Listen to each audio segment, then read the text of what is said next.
ገንዘብ ከከፈልከኝ ገለኝ እሰጥሃለሁ። ሌላ ወሬ ያስፈልግ። እንደሱ አትበይ። ስምሽ ማን ነው? ለእንደዚህ አይነት ስራ ስም ብዙም አይጠቅሙ። ልጠይቅሽ ፈለግኩኝ። ከሌሎች የተለየ ነገር አለሽ? አይኖችሽ ባዶ አይደሉም፣ የሆነ ነገር ያሳያሉ። ስሜ ምረት ነው፣ ግን እንደዚህ አታድርግ። ለማዘን አልመጣሁም። ምናልባት ዛሬ ሁለቱንም እፈልጋለሁ።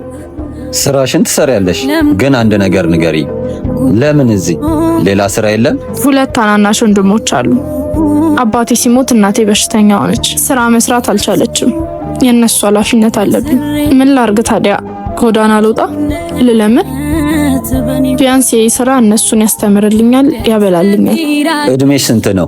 20። የኔ እህትም 20 ዓመቷ ነው። ትምህርት ትማራለች። ለዛሬ ስራሽን አሰሪ።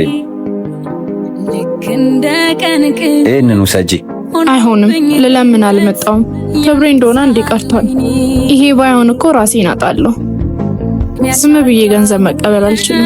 ደስተኛል እኮ። እንግዲያውስ አንድ ነገር ስሪልኝ። ስለ ወንድምሽና ስለ ህልማቸው፣ ስለ ራስሽ አንድ ሰው የሚያግዝሽ ይኑር ዛሬ። አንተ ጥሩ ሰው ነህ። እዚህ ተመልሰ እንዳመጣሽ። አንቺም ጥሩ ሰው ነሽ። እዚህ አትገኝ። ቆይ ግን ለምንድን ነው እንደዚህ ብታረግልኝ? ለአንድ ሰከንድ እህቴን ባንቺ ውስጥ አየዋት። ይሄ የሥራ ድራሻዬ ነው። ነገ ጠዋት ደውዪ፣ ቢሮ እንገናኝ። የተመኘኋት ገብታ